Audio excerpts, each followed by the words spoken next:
Assalamualaikum warahmatullahi taala wabarakatuh. Alhamdulillahirabbil alamin, bihi nasta'in wa ala umuri dunya waddin. Assalatu wassalamu ala asyrafil anbiya'i wal mursalin sayyidina Muhammad wa ala alihi washabbihi ajma'in, amma ba'du.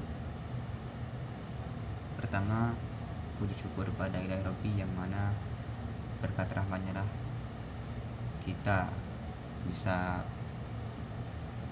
hidup dengan keadaan sehat walafiat. Kedua, salawat dan salam semoga tetap mengalir deras kepada revolusioner akbar dunia kita, yakni Nabi Muhammad SAW. Baik, selanjutnya saya akan presentasikan makalah yang berjudul Manajemen Referensi 1. Sebelum memulai ini, saya akan perkenalkan diri saya terlebih dahulu. Nama saya Ikrar Iman Billah, Prodi Hukum Tata Negara kelas B, NIM 211030761. Dosen pengampu Siti Jahroh. Langsung menduduki bab 1, itu pendahuluan. Manajemen merupakan bagian terpenting dari keseluruhan kegiatan organisasi dan dianggap sebagai reformasi dalam memperbarui persyaratan kerja. Standar kerja memberi batasan manajemen sebagai seni dalam perencanaan, pengorganisasian, pengarahan, serta pemotivasian. Selain itu, dalam manajemen juga memperhatikan prinsip-prinsip pembagian kerja dalam suatu organisasi. Dengan pembagian kerja tersebut akan memudahkan dalam meningkatkan keterampilan masing-masing tenaga kerja yang terspesialisasi.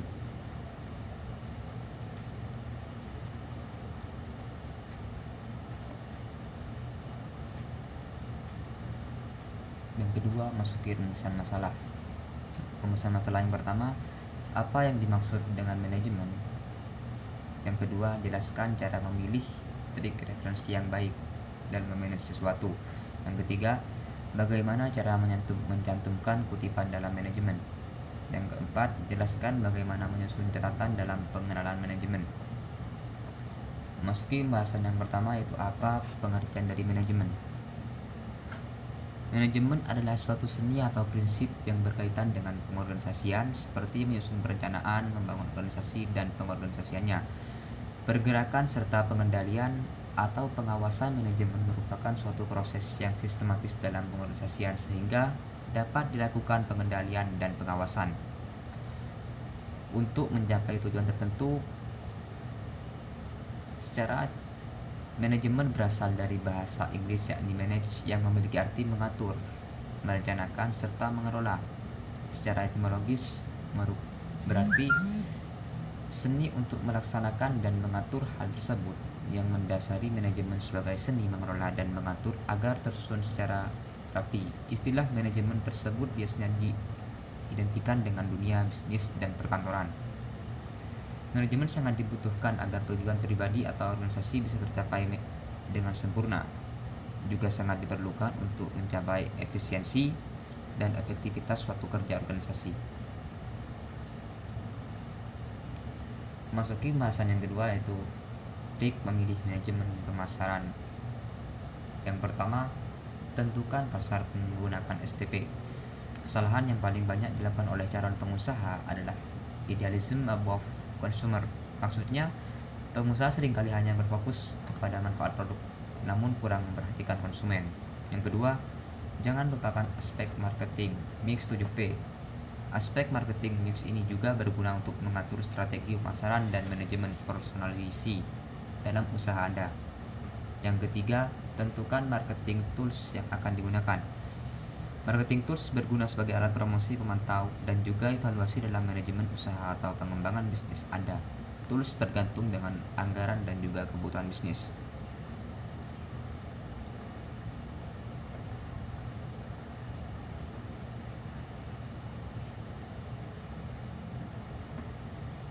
Masuki rumusan masalah yang ketiga, itu mencantumkan kutipan dalam manajemen. Jadi ada beberapa hal yang bisa saya sebutkan, hanya dua saja. Yang pertama, jangan melakukan perubahan kecuali jika terpaksa untuk tujuan tertentu, dan harus disertai keterangan dalam tanda kurung segi 4 contoh cetak tebal dari penulis. Yang kedua, bila ada kesalahan pengutip tidak boleh memperbaikinya, biarkan apa adanya dan beri catatan singkat yang artinya kesalahan dari naskah tersebut. Contoh, hal itu memiliki makan yang ambigu, boleh menghilangkan bagian yang dikutip asalkan tidak mengakibatkan perubahan makna. Di sini saya akan menjelaskan yang dinamakan kutipan langsung serta kutipan tidak langsung.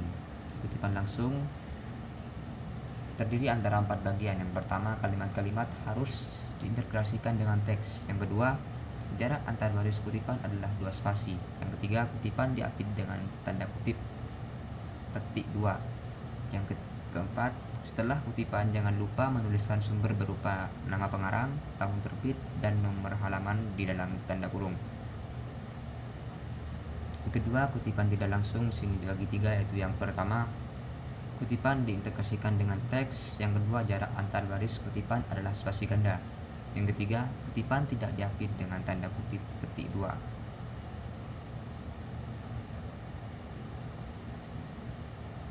Masuki pembahasan yang terakhir, yaitu yang keempat,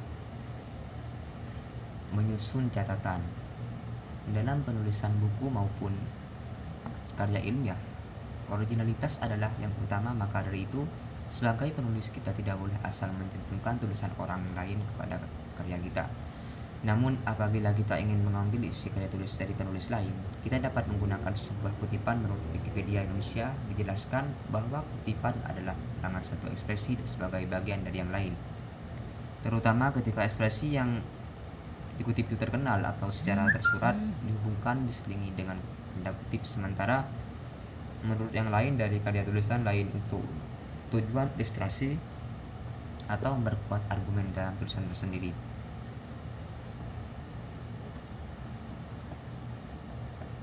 Jadi sekian dari saya, kurang lebihnya mohon maaf apabila ada kesalahan yang disengaja atau tidak sengaja. Mohon maaf sebesar-besarnya bagi para penonton yang budiman. Sekian dari saya. Assalamualaikum warahmatullahi wabarakatuh.